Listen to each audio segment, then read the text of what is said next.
Hey, what's going on, guys? I hope everyone is doing well. It's Thursday afternoon. Dave is here. Yep, Dave is here. If you can hear me and the audio sounds good, please let me know. And also let me know where you're viewing this from, because I'm always very interested in where you guys are, seeing me from. So we're live on Facebook, and we're also live on YouTube. So if you're watching from either one, let me know where you're at. Phil is in Surprise, Arizona, man. I'm familiar with Surprise. My father retired years ago to Sun City Grand.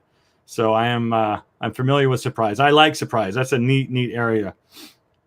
We got somebody checking in from Tampa Bay, Florida.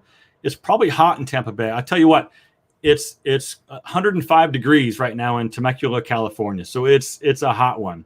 I've got a fan running. I've got the AC on. So it's cool. Audio is good. Yeah. So it's definitely a hot one outside.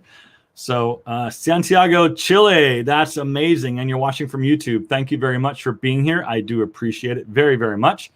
So this is a little bit different. I'm coming on Thursday afternoon instead of Thursday morning. I always upload on Thursdays, right? But I always upload super early in the morning, at least for me anyway. I schedule my videos to go live at 4 o'clock in the morning on the West Coast. So everyone on the East Coast, you guys kind of already see it, earlier.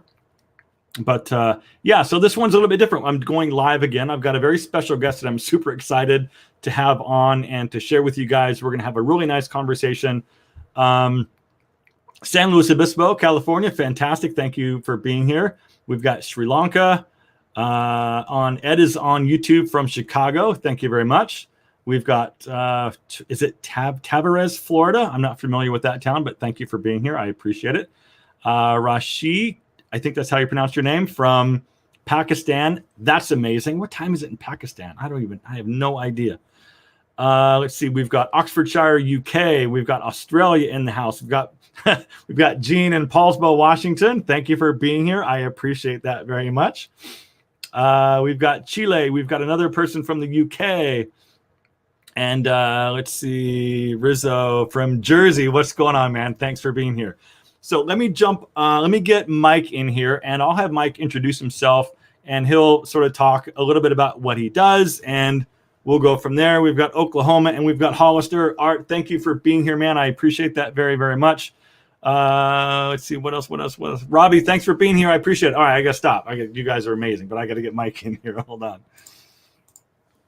Myke, what's going on, man? Can we hear you? John, can you hear me okay? Yes, we can hear you. You're a little quiet like we talked about earlier, so you'll have to kind of what about now? Is this better? Is this more audible? I think so. Better? You guys let me know. Let me know how he sounds. Someone's going to come, and they'll start coming in a little bit. We've got Indonesia. We've got Zimbabwe, Oakland, Philippines, amazing, UK, Fort Worth, Texas. You guys are awesome. And by the way, you guys, I've got a really good video coming for you on Monday. So I don't have a Sunday video, but I have a Monday video. Let me know, and actually let me know your thoughts. Do you guys prefer a Sunday video, or would you prefer a Monday video? I feel like my views aren't great on Sundays. So I'm trying to change things up and see what the YouTube algorithm does for me. But anyway, I've got a really good one coming for you guys on Monday morning. And you're going to see some really old footage of me. So we'll leave it at that. It's not a sponsored video, but it's going to be a pretty interesting one, I think, anyway. So let's see. New follower. Mark says, we're such an amazing set of videos. Thank you very much. Mark, thank you very much for being here. Dude, this is amazing. I love this. This is awesome. Sounds good. Jeff says loud and clear. All right. So, Myke, tell us a little bit about you and who you are and what you do. Sure. So again, John, thanks again for having me on your channel. Really honored to be here with, we got viewers from all over the world, which is incredible. I noticed that we got a few people here from Canada as well. So that's really cool. I saw a guy from the Philippines, so that's where I'm from. So represent.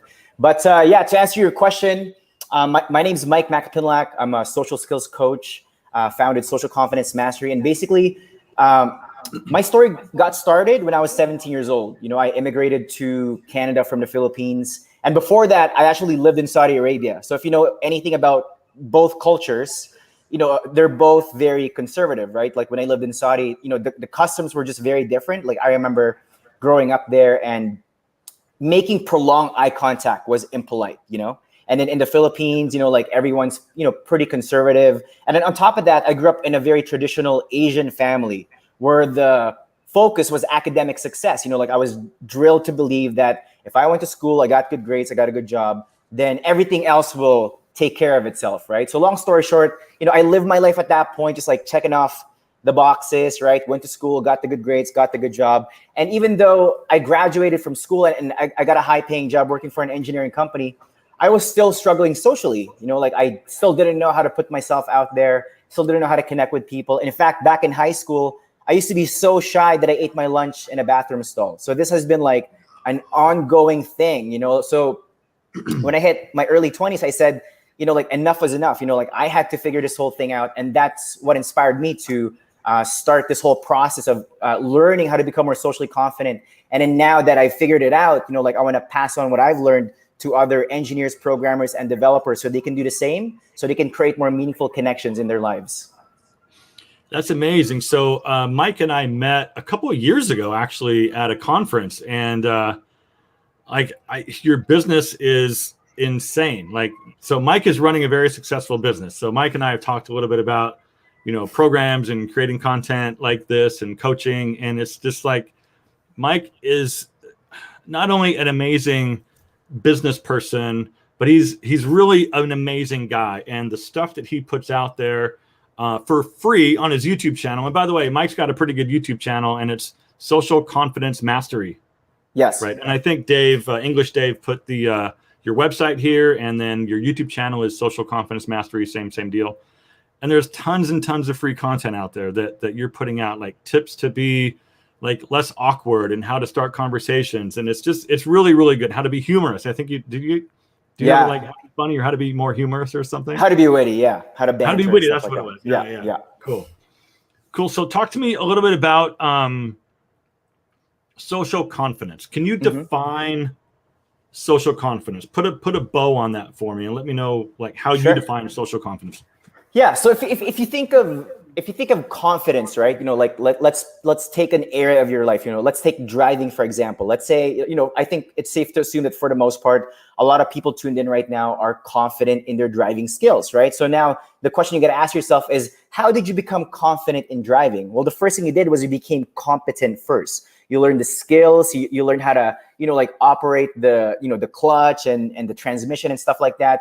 And then you practice slowly and repeatedly, right? Like maybe in the beginning you were not driving, super far distances, but over a period of time, because you kept showing up and you kept doing the work, over time you became so confident in driving that you're able to, go on long road trips or, drive without having to think about it too much.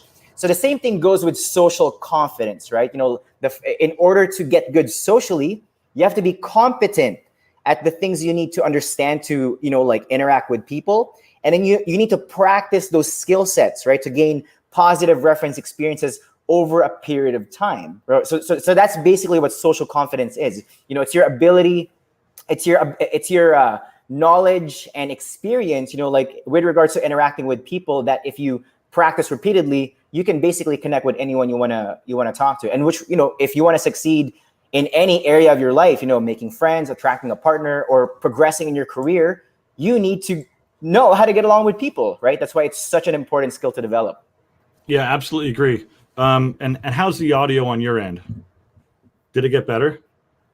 On my, you sound great. Do I sound okay on your end? Yeah. Did yours get better? Because you had an echo and I just figured it out and turned it off. Oh, so is your echo better? It sounds good. Yeah. Okay, cool. Yeah. I figured it out just now as we were going. Awesome. I muted my mic and then I was like, oh my God, you're coming out of the speakers. Anyway, so hopefully that's perfect. Better for you. I like the idea of practicing. There was something, I had a video come out the other day, last week, about etiquette, like etiquette for going out and stuff like that. And one thing that I didn't mention in that video that I thought was a good idea, and you just sort of sparked it for me, was practicing. Yes. So as far as like for me anyway, on that topic of improving your etiquette, right? Whether you're out on a date or just out socially, practicing it with friends, with close friends, like take a bunch of people out to dinner. or lunch or something, and then practice your etiquette, right? Because they're not going to really notice, or you can just say to them, oh, I'm trying to say, may I have, or I'm trying to use my napkin better, just so you can practice it on people that you're comfortable with. Then you get into a situation where maybe you're not quite as comfortable socially, and you've already got that skill set. You've already practiced it, right? Practice makes perfect. Exactly. Well, perfect practice makes perfect, because sometimes you can be practicing the wrong thing, and now you're going to get good at the wrong thing, right? So perfect practice makes perfect. You got to work on the right things for sure. Very good. Very good. So why do you think most men struggle with social confidence? Sure. Like, is there a something related to a bunch of guys where like we all sort of like, tell me what you think, like why most men might struggle? Yeah. So the demographic that I serve are mostly engineers, programmers, and developers, and most of them have introverted personalities, right? So, just to be clear, introversion is a personality type. It's not the same as shyness, right? Shyness basically means you're, hesitant to interact with people. You're afraid of putting yourself out there. Introversion is the way you recharge, like you're recharged by spending time alone, and you prefer one-on-one conversation. So that being said, most introverts don't really enjoy interacting too much with people. And because of that, they lack experience and awareness talking to people. And, obviously, because they don't have as much experience, they're not as socially confident, right? On top of that, if you think of a typical day, for an engineer, programmer, or a developer, they're not really paid to interact with people. They're paid based on their technical expertise. They sit in front of the computer all day. And if you think of the type of work that they do, right? They design, they code, they design blueprints. I know when I worked for an engineering company, it was frowned upon for me to be talkative, right? Because I'm not paid to chit chat with people. I'm paid to do my job. So and this applies with anything, right?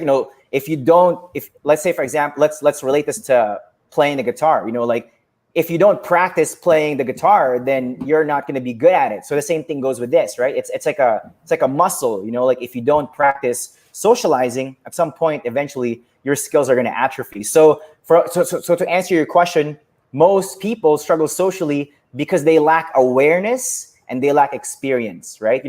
Really, when's the last time someone sat you down and told you, hey, John, this is how you start conversations with people. This is how you tell good stories. This is how you banter. This is how you flirt. This is how you have deeper conversations. I don't know about you, but no one sat me down and told me that. It's not like this stuff is taught in school or at home, right? So we're kind of left to figure things out on our own. And unfortunately, there's some good resources out there, but there's some bad resources out there too. And on top of that, if you're an introvert, most of the advice that are given online are geared towards extroverts, right? And you just can't take generic advice to improve your social confidence because your personality type is different. So you need to get advice specifically for your type of personality in order to improve socially.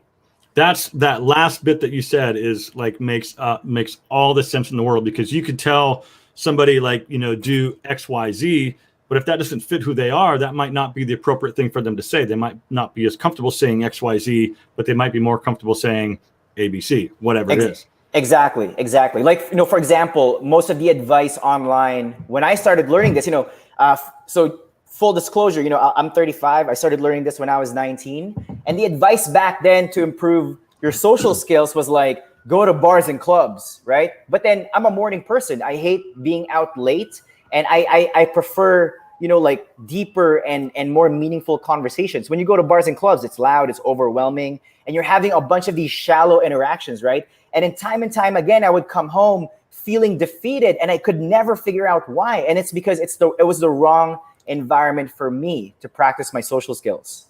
That's amazing. So Dan has a really interesting question. Can you see the questions on screen?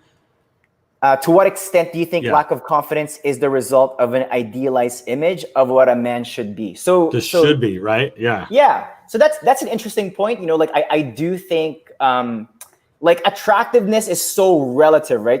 For example, just to give you something specific that I've experienced back in Asia when I lived there, you're considered to be attractive if you have fairer skin, right? If you're dark skinned back in Asia, you're considered to be lower status, so to speak. Then I come to North America. I was shocked that people were paying to be darker.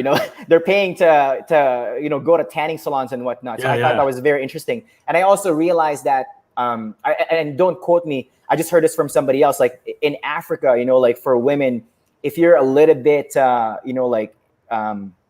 if you're not skinny, then you're considered more attractive in Africa, but in North America, it's a little bit different, right? So it's all relative. But yeah, to answer Dan's question, I think this is where self-awareness comes into play. Like just because the Instagram influencers are promoting the expensive cars and like the six-pack and like the mansion and whatnot, you got to ask yourself, like, is that what you truly want, right? Because everyone's goals are very different. Like for some person, maybe a simpler life is more suitable for them. Maybe for other people, they do want that kind of lifestyle. But so the question is, what do you want? Don't just want what other people want, right? So I think it's so important to take some time to ask you to know yourself and to understand your preferences and your values, and then make decisions from that perspective. So Dan, I hope that answered your question. Yeah, it's interesting. It's like this whole like the idea of what a man should be, and then like firstly, there's, in my opinion, there's no such thing as a real man. Like real man should X, Y, real man should do this, a real man act this way. Alphas versus betas. Like I don't subscribe to any of that. I just don't, because it's a moving target, right? Your idea of a real man could be one thing, and then somebody else would think that, oh, you're a beta. That's not a real man. This is a real man. It's like, so it's a moving target. Yeah. So I had some things that I wanted to ask you about social confidence, and one of them is something that, like, so I'm pretty confident in a lot of areas of my life, but there's some other areas that I'm not so confident. Like every once in a while, I don't know what triggers it or why this happens. If I walk into a room with a bunch of people that I don't know by myself, sometimes that's I get nervous. I don't know what to say. I don't want to talk to anyone. I go find the bar. But other times I'm like, you can't shut me up. I'll just work the entire room. Like I just don't care. I don't know why that's different. So do you find that your guys are paralyzed in that regard, where they don't know what to say? They don't know like how to speak or how to hold conversations. So as a result, they just don't go out and they don't put themselves out there at all? Yes. So I got 3 things to say about that, about what you said. So the first one is like your mindset, right? So now if you think of a typical day, again, let's just relate it back to engineers, programmers, and developers. Their way of thinking is in a very logical way. And if you're going to be out and about socializing, it's more fun and playful and emotional, right? So you actually need to be able to shift your mindset from like work mode to playful mode, right? So you got to have that buffer in between. You can't just go from like logical thinking and then boom, now I got to be social. Like John, I'm as a YouTube creator, I'm sure you kind of fall into that space where you're so analytical. You're looking at your data, you're looking at like your stats and stuff like that. Like it's a different way of thinking. When you're about to go out and banter and socialize with people, that's a more relaxed and playful headspace, right? So you got to have that buffer in between where you have to almost like reset your mind. So like my advice for that would be, to just take a moment, close your eyes, take slow, deep breaths just to relax yourself. And then from then on, like start imagining your previous successes, like you want to start to make yourself feel good. Like sometimes a big thing that I notice with people who struggle socially is that they tend to remember past mistakes more often. And if you think about it, what you think about is what you feel, right? So that's why it's so important for guys to pay attention to how they're feeling, because if they're feeling off, that's a sign that they're thinking of something negative. So now at that point, you just got to ask yourself, like, what story am I telling myself right now? And if it's disempowering, you want to question that and reframe it into something more empowering, right? Because if you think of something good, then automatically your mood changes. Does that make sense? Yeah, it's interesting. I had a sit down interview with Andrew Farabee, and he had said something really interesting to me too about like if you're nervous going somewhere, or if you're gonna be in a situation where you might be a little awkward, just tell yourself. I know it's not like this simple, but if you tell yourself, "I got this," yes, I got this, I can handle this. Like it just puts you in a different mindset of like, okay, I got this. Like, it doesn't matter.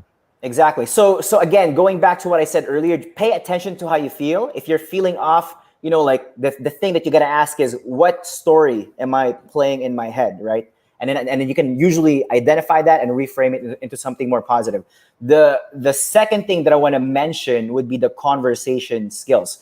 And this makes perfect sense because you don't know what you don't know until someone shows you how. It's kind of like style, right? Like, how do you know what good style is? How do you know what bad style? So like, John, I'm sure in your journey to, make yourself more attractive, I'm sure you weren't born like this good looking, right? Like you had to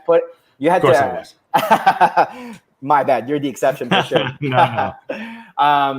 You had to like learn what, like how to groom yourself properly, especially for, like you've got a specific situation with like the white hair and stuff like that, right? Like you had to gain awareness of like what looks good and then practice and make mistakes. So the same thing goes with conversation skills, right?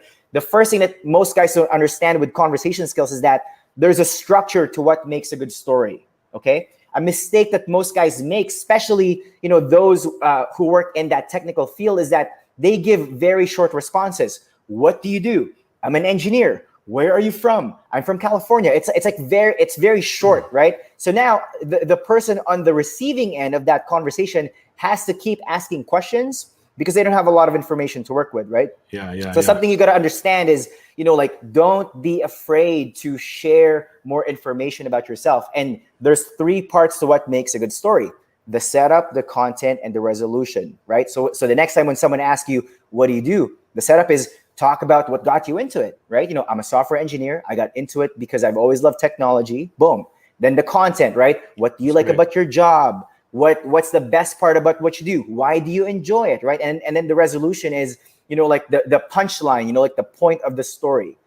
I got into software engineer because I want to make a difference in people's lives. Boom. It makes me feel X, Y, and Z, right? There you go. You just made your story instantly more dynamic, just by following that story structure instead of just giving one-word answers. And if needed, take the time to prepare what you want to talk about. Because if you think about it, most people talk about 5 topics over and over again: their work, their upbringing, places they've been to, events they've attended, and their interests. So if you want to remember that, I came up with an acronym. It's called WOOPAY, right? Work, upbringing, places you've been to, events you've attended, and interests. So that's something you can keep in mind. So interesting. That's the second part with the conversation. And then the last one would be, going back to what we talked about earlier, John, would be practicing in smaller settings. Because I think a lot of guys have this idea that they should just be able to like turn it on whenever they need it, right? But if you think of other areas of your life, let's take fitness for example. If you're physically out of shape, you don't just go into the gym and start deadlifting 300 pounds, right? That's a recipe for injury. So the same thing goes when building your social confidence muscle. You want to start small, right? So for example, if you're going to a party, maybe like a couple of weeks before, start practicing. The next time you order coffee, instead of, like the, hey, how are you? Good, how are you conversation, extend that conversation with the barista, right? Hey, what else do you do outside of work? What got you into it? Why do you like coffee? Extend that conversation because those little repetitions, they add up, right? You know what I mean? So by the time you get to the party, you would have had a lot of positive reference experiences. And now you've proved to yourself that you are a social person because you took action prior to that event. So those are the 3 things that I would say to that. Wow. Yes, well said. Very good. So Dave had a question, and I actually have the same question coming up later, but I'm going to put it on screen right now. Sure. I know that there's a ton of free content over on your YouTube channel, tons and tons and tons and tons of stuff. But what Dave is asking, and this is the question I was going to ask you later in the video, top 3 social confidence tips in a social setting. What are 3 basic things guys can do to improve their confidence entering a social situation? Sure. And we've covered some of them, but those are a little bit longer plays. I want to give something like quick and actionable, right? Sure. So the first one, actionable is great. Yeah. Yes, quick and actionable, something you can like implement right away. Does that sound good to you, John? Yep, it does. Let's do it. Okay. So the first one would be, so your mind and body are interconnected. Okay. You change one, the other follows, right? If you're sad, if you look at most sad people, they have a hunch over look, right? They have their arms crossed and stuff like that. So if you're feeling nervous in a social setting, adopt the body language of someone confident, right? If you just literally like stand up straight, chin up, right? Fake a smile if you have to. Something that I tell my guys to say, you want to say cookies underneath your breath. When you say cookies, it pushes your cheeks out, right? And yet, and it's kind of silly to say, you know, it's like, right? Cookies, you know, it's a playful word to say. Now you're smiling, you're being playful, you're in this, you know, less serious headspace, and you're standing up straight. Boom, you change your physiology, and then you change your psychology, right? So that's number one. The second thing that you want to do in conversation would be it's counterintuitive, but you want to work backwards, right? A mistake that I see a lot of guys commit in conversation is they don't know how to lead a conversation. They're just asking one question after the other, right? What do you do? Oh, cool. Where are you from? Oh, that's nice. What school did you go to? Like, really, why are you asking those questions, right? So now what you want to do is you want to think backwards, right? You want to ask yourself, what am I passionate about? What are things that I know a lot about? And then from then on, you want to ask questions intentionally. So for example, let's say you're going to a networking event and I call this your preferred conversation topics. This is what I tell our students in our program. So let's say in this case, your preferred conversation topics would be fitness, business, and traveling. Okay. So now when you enter a conversation, you're like, hey, I don't think we've met. I'm Mike. What's your name? I'm John. Nice to meet you. John, out of curiosity, what do you do for fun? What do you do for fun? Now John's gonna talk about what he does for fun, and now you can talk about fitness because you've intentionally asked a question that leads to your preferred conversation topics, right? And because you know a lot about the topic, you know you're an expert in that specific domain. You can relate to other people better because you can use analogies more specifically. So for example, John, if you're talking about fashion and I don't know anything about fashion, I can be like, oh, that's very similar to fitness because in fitness you do X, Y, and Z. And in fashion, you do A, B, and C, right? You're able to like relate to people better because you're an expert in that subject matter. And then the third thing that I would say, most guys struggle with approach anxiety. This is something that I see a lot with people. Like they're hesitant to approach someone. They're overthinking the opener. And I always say like have like your default icebreaker. You know, like this is something that if you don't have anything to say this one thing. And my favorite icebreaker is this. Hey, I don't think we've met yet. I am, boom, say your name, right? Like that opener basically works, you know, for any situation at the bar, at a networking event, you know, you're out and about. Hey, I don't think we've met yet. Boom, I'm Mike, right? And on top of that, if you're at a loss, start with a compliment. I love your jacket. I don't think we've met yet. I'm Mike. I love your bag. I don't think we've met yet. I'm Mike, right? Compliment and then say that opener. So those are like three quick tips that guys can implement right away. Very good. I want to give a couple people some shout outs here. I kind of lost where I was here. Someone says, get a mani-pedi. Of course. Absolutely. As soon as they open back up again, like I think everyone's like doing that in the parking lot right now. Like, how sanitary is that? Give me a break. That's so crazy. Exactly. Let's see. Let me go down to Michael's in Italy. Thank you very much, Italy, for being here. Dan had another question. How important is asking questions and listening to responses to improve social confidence? Like I would say it's very important, especially to listen and then to ask follow-up questions. So it's hard to talk to someone like you had just said, who's giving just one-word answers. Like, what do you do? Oh, I'm a fashion blogger. Oh, okay. What do you like to do for fun? I run around a little bit. I like to ride bikes. Oh, okay. I'm going to go over here now. Right. It's like, it's really hard. So I loved your advice about expanding on different areas of your job, like why you got into it, why you love it, like what do you hope to achieve from it? That's fantastic. So Dan's question, how important is asking questions and listening? So it's important, but most people ask questions incorrectly, right? So there's two ways to ask a question. So you can ask a closed-ended question or an open-ended question, right? So a closed-ended question is, do you like reading books?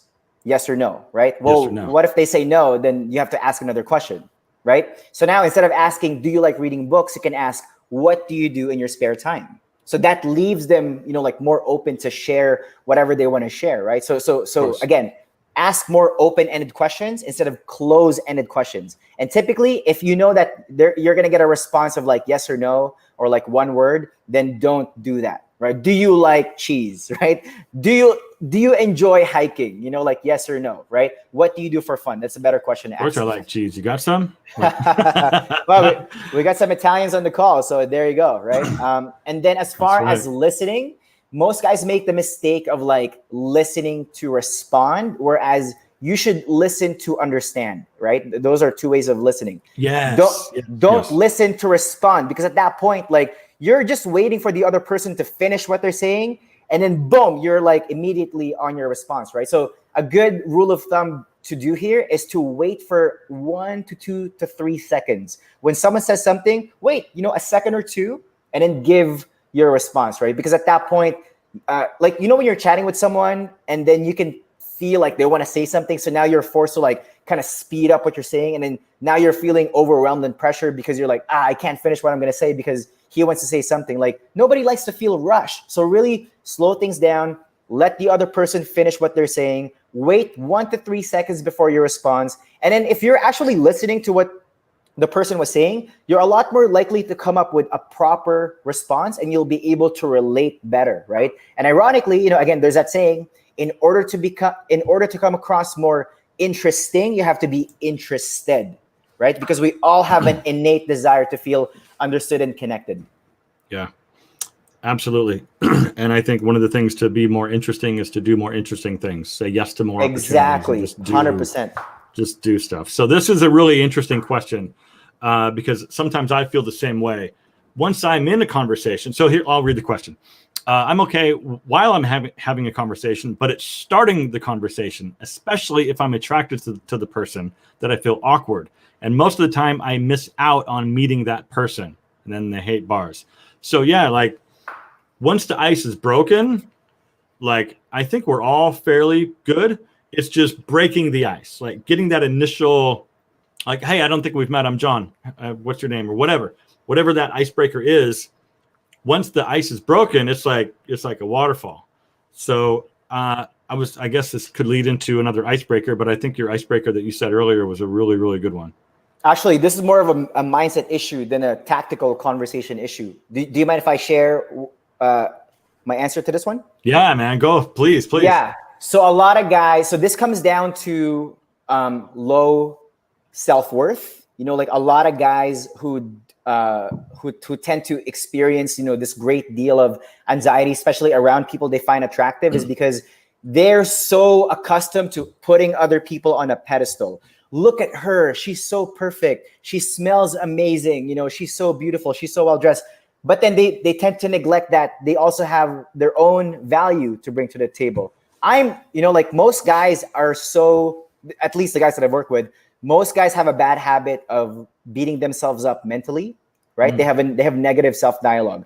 They make a mistake and they're like, their conversation is so mean. They're like, oh, you messed it up again. You're such an idiot, whatever, blah, blah, blah. And I always tell my guys, right? Like, if you talk to other people the way you talk to yourself right now, I don't think you'd still have friends, right? Right. You wouldn't. Yeah. I was just sorry to interrupt, but like that's very true. It's like if you said that to someone else, how you speak to yourself, like you would never do that. You would never tell somebody like, oh, you're such an idiot for doing that, right? Exactly. But yet it's okay for us to talk to ourselves that way. 100%. So in order to, obviously, like the tactical advice was like to just, say, hey, compliment, and then say, I don't think we met. Say your name, right? On top of this, like the underlying issue is you need to raise your self-worth. And how do you do that? There's a really simple way to do that. For the next 7 days, just think of 3 things that you like about yourself. Like it could be as simple as, I like that, I've got a full head of hair. I like that I have nice olive skin. Because the problem with affirmations sometimes is that most people go too big with their affirmation, that they don't believe it. They're like, oh, I'm such a magnificent person. If you went from like self-hating dialogue to saying like you're so amazing, right? And incredible, you're not going to believe it. There's such a big dissonance, right? So you want to ease yourself into complimenting yourself. So start small with something like, you know what? I really like that I've got a full head of hair. I'm like, you know what? I can agree with that. That's okay. That's cool. I like that. I've got nice brown eyes. Okay, I can agree with that. Like you want to build slow momentum. That's great. And then once you're accustomed to talking to yourself in that positive way in a small manner, then you can expand to something greater, right? And at that point, when you see an attractive person, now you can quickly remind yourself that, okay, they're amazing, but I'm also amazing, right? You know what I mean? So like now you see the other person as on your level instead of them higher than you. I'm glad you came on today, Myke. This is great. This is good stuff. Thanks, this is really man. good stuff. Like, we've chatted. So guys, Myke and I have just chatted sort of socially, and we've talked about business a little bit, but I've never heard Myke just go off about what he does and what he knows. So this is really great. Thanks, man. So what about bringing a friend? What about bringing a wingman? Like, do you condone this? Because it could make someone that's socially not so confident feel a little more comfortable having someone there with them, that maybe they can walk up to someone as a group or something. What are your thoughts on bringing a wingman?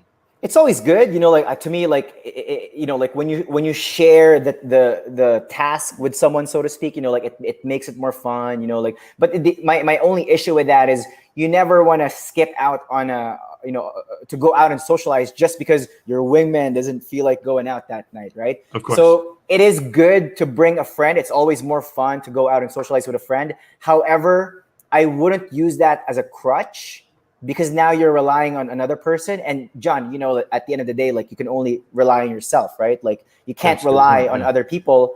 And you especially if this is something that's important to you, then this is something that you need to prioritize and, like, be indifferent, right?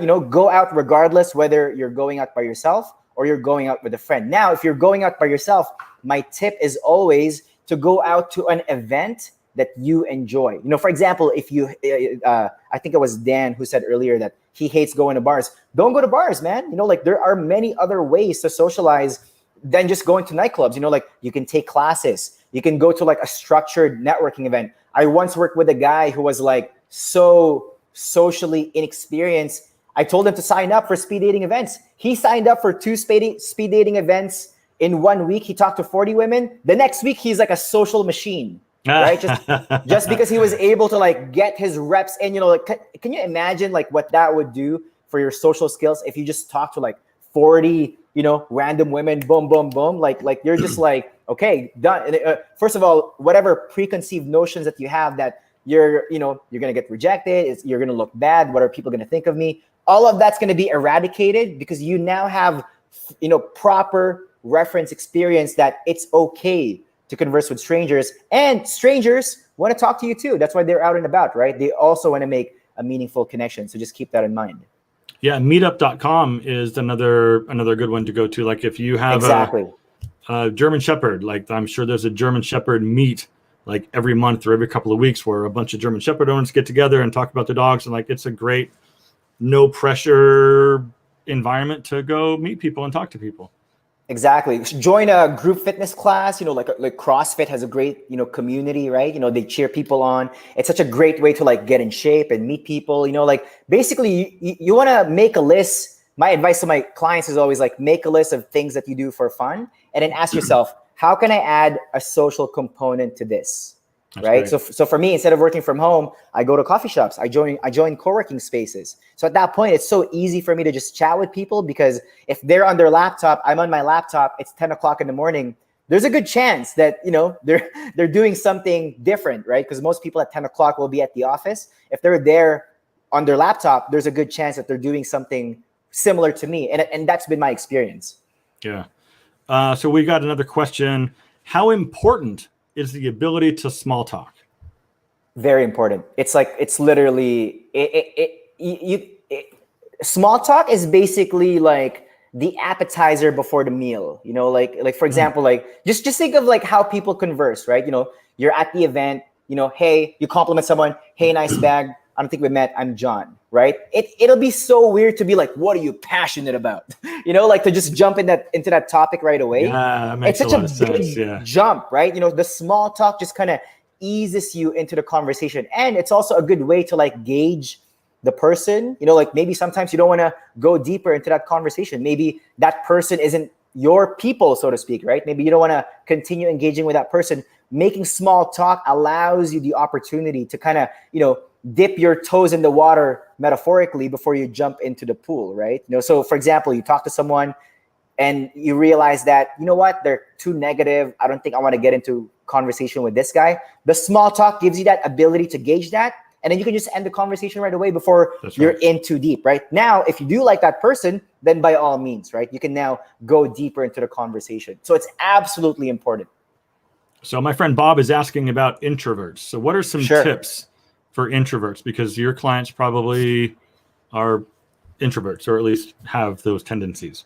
Yeah. So with introverts, you know, like this really comes down to like, again, like understanding that the way you're going to meet people will be different than extroverts, right? You know, because with introverts, they do better in one-on-one social situations and in venues that are less overwhelming and intimidating, right? So, for introverts, my advice is always like, again, make a list of things that you enjoy, because if you already enjoy it, there's a good chance that you're going to love meeting people there. So a lot of my clients actually, they meet people by bringing a book to a coffee shop. Like they pick like a cool, like a cool cafe with like a creative vibe.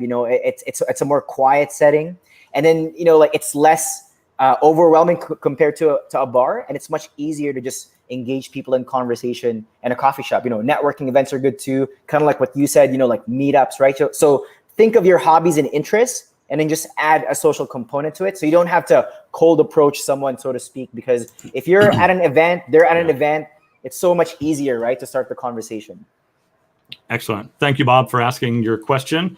So I've got something that relates to COVID, right, and our current situation, and also since we're talking about conversation. So how does your coaching, because you do a lot of coaching, how does your coaching, or what's been your experience? I'm trying to phrase this question. What's your experience been with COVID and dating sites and communicating effectively on dating sites right now? Because we can't go out as much. We can't sit at a bar as much. All the social aspects of going out have been sort of squashed. So yeah. Do you have advice? Yeah, For I do. All right. Yeah. So socializing is the same, right? Like the principles stay the same. So for example, if you think of how you would interact with someone in person, what's the first thing you would do, right? You would put together a great outfit, like you would have a good mindset, right? And you would be courteous and polite and interested in them. And you would, like go with the back and forth. It's funny because as soon as people go online, for some reason they forget that, those are the rules of building relationships. Once they go online, they tend to say or do things they wouldn't do in person. So just think of that, if you're online, ask yourself like, okay, well, if I was to talk to this person in person, how would I go about conversing, right? So your picture, make sure you're telling stories, right? A lot of guys, I've seen this a lot, like they're great guys in person, but then online, they're like schlobs with their picture. I'm just like, dude, what are you doing? Like, get some professionally photos taken. If not, you can just use your smartphone with good lighting. There's a website called photofeeler.com. You can upload your pictures there to kind of see, like how you're coming across with your pictures. And then with your bio, again, tell a compelling story, right? Follow the format that I talked about earlier. Set up content resolution. Tell a story about yourself. And then when you message people, very similar to how you would do it in person, look for things in common, like make a comment about something specific that you see in the picture that you feel like would be a good way to start the conversation, right? Now, I will say though, on top of everything that I've said, I personally just didn't have as much success online. So to me, I actually prefer meeting people in person. Because if you think about it, right, like with online dating, from a female's perspective, if you're like an attractive female, you are getting bombarded with a lot of dudes and messages online, right? So if you want to stand out as a guy, personally, I would take the offline route. I get it, COVID, like social distancing, stuff like that. But hey, there's still people out there, right? There's still people at the grocery store, at the park, you can get results or you can make excuses, right? You can't do both. So my advice, so I did give some advice with online stuff, but if you want to be successful, do what most people don't want to do, which is to start conversations with people in person. That's fantastic. I love that. The last bit you said, I love that. So my buddy Oz. Okay. So this would be beneficial. Would this be beneficial to the big and tall? Yes. Would either of you be interested in working with the large and in charge? Yes, absolutely. We're a very overlooked demographic. I get that. I don't know necessarily that conversation and social confidence, in my opinion, really has anything to do with like what you look like, who you are, how big you are, how small you are, how tall you are, how short you are, how light you are, or how dark you are. I do understand and I do sympathize, and I get that some people feel insecure about themselves in whatever. I feel insecure about myself every single day, but I get through it. But I think that the advice here, or like what Myke is saying, works universally. I don't know that it's necessarily, it wouldn't not help anybody. So big, small, I don't think it really matters, man. I really don't think it matters. But either one of us would love to talk to you. Like, that's fine. I follow you on Instagram already, so I know who you are. So what are your thoughts on that? What about, was I off the mark, or what do you think, Myke? I think I agree. It shouldn't matter. In some instances, like depending on where you're at geographically, right? So like, right now I live in Calgary, Alberta, which is mostly like predominantly white. There's a lot, it's a predominantly like white population. And, I understand I'm a person of color, there's still going to be, and I'm 5'5", I'm below average compared to average height in North America, which is 5'9". So to me, like, I understand that I have specific, I'm dealt with a set of cards, right? So now I can complain about it or I can do something about it, right? So my advice is always focus on what you can control. So for example, given my height, I'm 5'5", I can't wear colors that make me look shorter. So I tend to have a monochromatic look for the most part, right? If I'm wearing light jeans, light shoes, light jacket, now visually I look taller. If I go white t-shirt, black jeans, then I look even shorter, right? And then also, there's specific stereotypes, with geared towards Asian people. Some people think Asians are nerds or like effeminate. So given that, I wear more rugged types of clothing, jean jacket, leather jacket, that kind of stuff. So to me, I'm very proactive. I do everything that I could within my power to stack the odds on my end. And then on top of that, I work on developing my personality. I'm well-read, I'm well-traveled, I play the guitar, I work out, like these are things within my control. So instead of worrying about my skin color or my height, whether you're big, you're tall, whatever, right? Focus on what you can do and then just let go of the rest. And you know what? If people don't like you because of a specific thing that you can't change, then why would you want to be, in any sort of relationship with that person? If someone's going to judge me because of the way my eyes look or my skin color or my height, I don't want to be friends with them. That's just crazy, right? Yeah. There are billions of people in the world. Like there are people out there who would like you exactly for who you are. But then again, do what you can and then let go of the rest. Very good. I've got to delete a comment over here. Somebody had herpes and they were talking about it.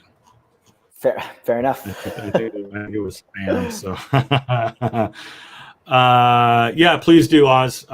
Please do. That would be, yeah, that's no problem. No problem at all. Any other questions before we wrap this up? We've been going for about 48 minutes. I do like to keep these under an hour. So we've got about 8 or 9 minutes left to keep it under an hour. So we'll take a few more questions. Let me cruise up through the comments here and see if I missed anyone. And by the way, guys, if you want to make sure that your question, this isn't really a plug, but if you want to make sure that your question gets highlighted and we address your question, if you're on YouTube, there's a little super chat button down below the comments. If you hit that and donate a little bit of dough, we will obviously appreciate that, and we'll make sure that your question gets answered because it shows up in a big blue, yellow, orange banner. It's very, very cool. There's a question here from Sapia. He said he wants to say something, but he has a great deal of social anxiety. I'd like to answer this if you don't mind. Yeah, go for it. Where's the question so I can put it? Oh, right here. Got it. Yeah. So as far as social anxiety is concerned, like this is basically like, from my experience, most people who suffer from social anxiety, they care way too much what people think of them, right? They exaggerate the worst case scenario in their heads, right? So a big thing that I teach my clients in the program is, I give them comfort zone challenges, right? And I would like to give a few today, for anyone who's willing to try it. For the next week, if you really want to overcome your social anxiety, just like get in the habit of asking for a discount when you order something small. right? You order coffee. Hey, can I get a discount? Because most people are so afraid of hearing the word no that, like when they ask for a discount and they hear the word no and they're like, oh, actually nothing bad happened. That's fine. Right. So that's one thing that you can do. The other thing that I would say to help you overcome your social anxiety, this is a bit more advanced, but I want to share it anyway. Get like a notebook and a pen and walk up to a stranger and say something like, excuse me, like I'm just working on improving my appearance. What are 3 things that you've noticed about me? Right. Whoa, really? And then you write things down, because for the most part, most people think that other people think they are X, Y, and Z. They're bad, they're this, whatever. But then when they get a random person to tell them it's like, oh, you're good looking, you're well dressed, you're this, you're that. Now they're like, oh, maybe my initial assumption isn't true. Because if you think of a belief, Exactly. a belief is a thought you keep thinking about over and over again, right? And if you want a new belief, you need a new experience. Okay. And in order to get a new experience, you have to challenge your initial assumption that, hey, maybe this initial belief isn't true. I'm going to challenge this assumption. And here's what's happened, right? Here's what's going to happen. You do that. Someone says something nice about you. You do that three times. Now you cannot believe that you are unattractive. This guy just said you're attractive, right? And then the last social challenge that I would give, if you really want to overcome social anxiety, go to a public place and lie down on the ground for 1 minute. And you'll quickly realize that no one cares about you as much as you think. I did this exercise. I was in downtown Toronto. This was like 2018. Oh my God, that's amazing. 2018 Christmas. The mall was busy. I literally lied on my back for a minute. No one looked at me. No one gave a shit. No one even stopped. People just kept walking. What? I'm dead serious. And from then on, I'm just like, wow, why am I living my life caring what people think of me when no one cares? No one cares. That's freaking amazing. That's amazing. I love that. And the other cool thing about asking random people like what they think of you, or what do you think of my style or whatever, because you could be focusing on the fact that you've got big ears or a big nose and no one notices that except you. Exactly. Like when you have a pimple, you think your whole face disappeared and you're just like this. I know. You know what I mean? We're It's so small, no one cares. Exactly. There was one more and I thought it was interesting. Dan, where are you? Oh, where did it go? Oh my God, this one. Effective but diplomatic way to end a conversation that you feel trapped in. This is a good question. Usually, a good way to end the conversation is to ask the person what their plan is for the rest of the day. That's a good way to end a conversation. So, for example, John, we're chatting, right? And then we're chatting, and be like, "Oh, that's awesome, John. Hey, out of curiosity, what's your plan for the rest of the day?" And then John says, I got to do groceries. I got to go to the gym. I'm like, awesome, man. Well, I don't want to hold you up too long. I'll let you go about your way, but hey, it's great catching up, man. So that's a good way to end a conversation. Ask them what their plan is for the rest of the day. I think you used that on me the other day. No way, man. I'm kidding. That is a good one though. That is a good one. Yeah. All right. So I think we'll wrap it up here. Before we go though, Myke, where can people find out more about you? Because you've got a lot to offer. Like I said, there's the YouTube channel. Go ahead. Tell people where they can find you.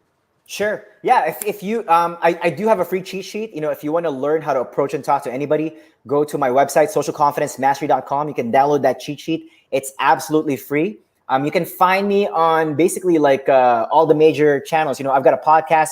John has been on my podcast. You can check out our interview. Just type in Social Confidence Mastery on your preferred podcasting platform, Spotify, iTunes, Google Play. You'll see my podcast there. I'm also on YouTube, Social Confidence Mastery. You can follow me on Instagram, Social Confidence Mastery as well. I give quick action. If you enjoyed the tips that I gave today, I do that almost every day on Instagram, Social Confidence Mastery. And you can check me out on Amazon. I've actually published 4 books on social confidence. So I've got a book on conversation, networking, social confidence, and first impression. So you can find all of that on my website, socialconfidencemastery.com. And that's about it. Dude, I really enjoyed having you on today. This was really, really cool. This was a treat for me. John, you asked really good questions, man. You made it easy for me. So thank you for setting me up for sure. Yeah, no, these guys asked all the good questions. This was great. This was really, really great. Yeah. I've got the best. Shout out Go to ahead. the guys. Shout out to the guys who are international. I saw a couple of guys here from Italy. I saw someone from Manila. That's where I'm from the Philippines. Shout out to I saw another Canadian here too. So yeah, thank you so much for tuning in. I know like this must be like, a mixture of different time zones, right? So I'm always flattered when people show up live. Like sometimes it's early, sometimes it's late. Like time is such a valuable asset because you can't make more of it. So for everyone who showed up here, I just want to say I really appreciate you guys. Yep, I have the best audience on the planet. Period. Hands down. I'll defend these guys forever. So yeah. Well, you're the best guy, bro. You attracted best them. audience. Hey, man, it is what it is. It's like, all right, cool. Well, hey, Myke, stay on after this and we'll wrap up. But guys, thank you very much. And we'll see you on Monday morning for the new video that's coming out. And I do hope you like that one because I get a little personal. Anyway, not to like tease too much, but I hope you guys like that one. All right, folks, take care. Bye.